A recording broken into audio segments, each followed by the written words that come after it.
Mo'tabar mo'mina ayollar kitobidan. Hazrati Moriya al-Qibtiya radhiyallohu anha, mo'minlar onasi. Rasululloh sollallohu alayhi vasallam marhamat qildilar. Qibtiylar uchun xayr so'rangiz. Moriya al-Qibtiyaning nomi o'z davrida mo'minlarning ko'ngillariga farah baxsh etib, bu nom tarixda abadiy unutilmay qoldi. Alloh taolo undan rozi bo'lsin. Tarixda mashhur bo'lishiga qaramay, u haqda juda kam yozilgan. Tarixiy manbalarda shaxsiyatini oydinlatuvchi ma'lumotlar deyarli uchramaydi. Elchiliklar. Hazrati Muhammad Mustafa sallallohu alayhi vasallam hijratlarining 6-yilida islom dini Arab yarim orolining deyarli barcha hududida yoyilgan edi.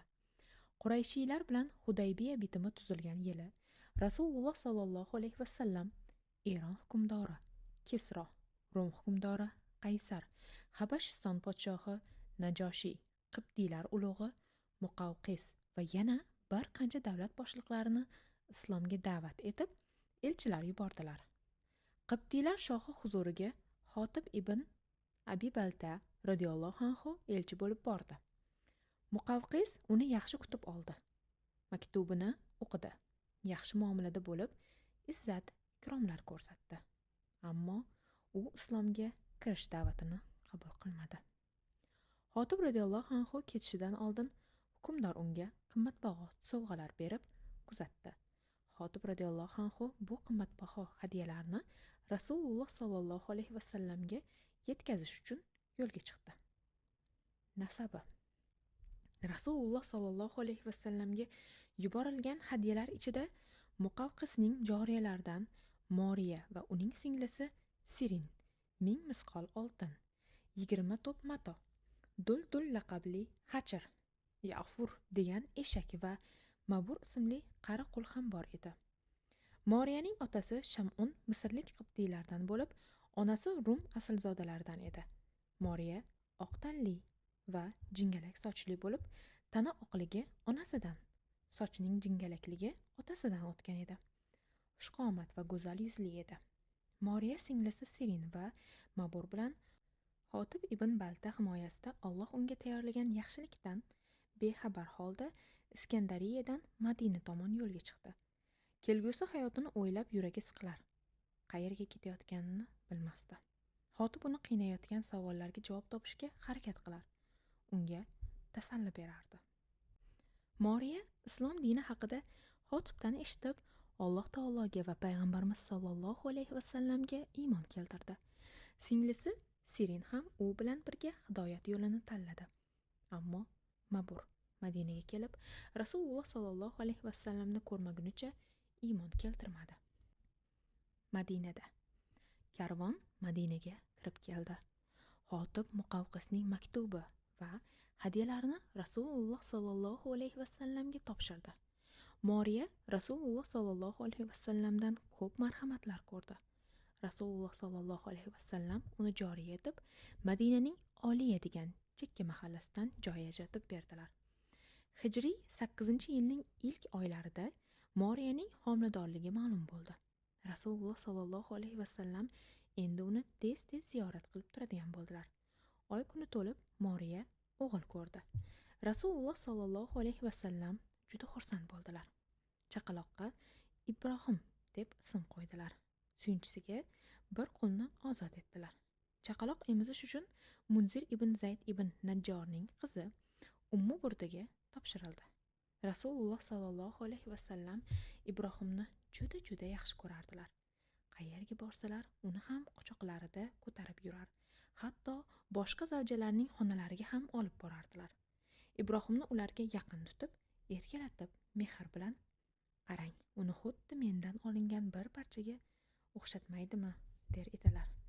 Ibrohimning tug'ilishi onasi Moriyaning ozod etilishiga sabab bo'ldi.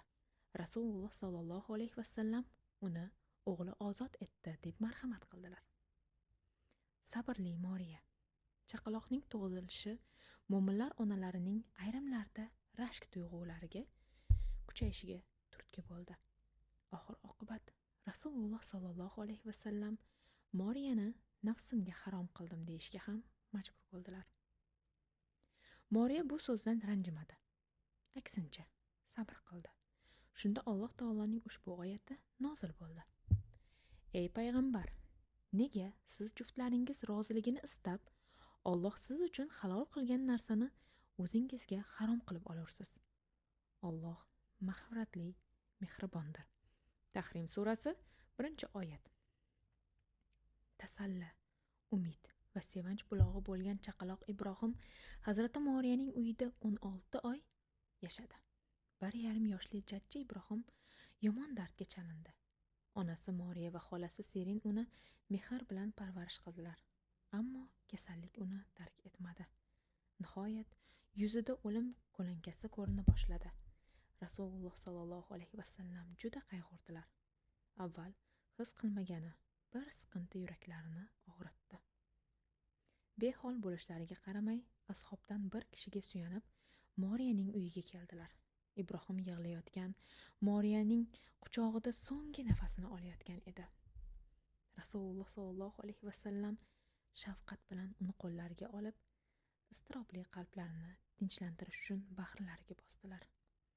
Yo Ibrohim, biz sening Alloh taolo huzuriga ketishingga hech qanday to'siq bo'la olmaymiz, dedilar va ko'zlaridan yosh tirqirab oqa boshladi. Moriya o'zini tutolmay faryod chekdi. Rasululloh sollallohu alayhi vasallam uni to'xtatmadilar. U quchog'idagi jigar porasiga qarab unsiz va harakatsiz edi. Rasululloh sollallohu alayhi vasallam: "Yo Ibrohim, agar bu haqiqiy ish, to'g'ri va'da bo'lmaganida va bizdan keyin kelganlar oldin kelganlardan o'rnak olmaganida, senga bundan ham alamliroq shaklda qayg'urar edik", deb marhamat qildilar. Bu so'zlar bechora Moriyaga bir oz tasalli bergandek bo'ldi. U ko'z yoshlarini artdi va shunday dedi: "Ko'z qaynoq yosh oqizadi, qalb qayg'uradi. Ammo biz Alloh taoloni xushnud etuvchi so'zdan boshqasini aytmaymiz. Yo Ibrohim, biz sening o'limingga chindan ham juda qayg'uryapmiz." Rasululloh sollallohu alayhi vasallam janoza namozini o'qidilar va Ibrohim Baqiy qabristoniga dafn etildi. Rasululloh sollallohu alayhi vasallam bir necha soniya qabr tepasida turdilar. Bo'g'izlaridan chiqayotgan so'zlarni zo'rg'a talqin qildilar. Robbim Alloh, otam Rasululloh, dinim islom degin. Vafoti. Rasululloh sollallohu alayhi vasallam rafiqi a'lo huzuriga ketganlaridan so'ng xalifalar Moriyaning mavqeini saqlab, Baytul moldan unga maosh tayinladilar. Hazrati Abu Bakr va Hazrati Umar radhiyallohu anhum payg'ambarimizga bo'lgan sadoqatlari tufayli uni e'zoz qilishar, hol ahvolini so'rab borib turar edilar. Hazrati Moriya hijratning 16-yili kasalga chalindi. Shifo topmay, oxiri jon taslim qildi. Bundan hamma qayg'urdi. Xalifa Hazrati Umar radhiyallohu anhu insonlarni yig'ib, janozasi o'qildi. Moriya radhiyallohu anhu ham Baqiy qabristoniga dafn etildi. Alloh taolo unga cheksiz rahmat ihson qilsin, undan rozi bo'lsin. Amin.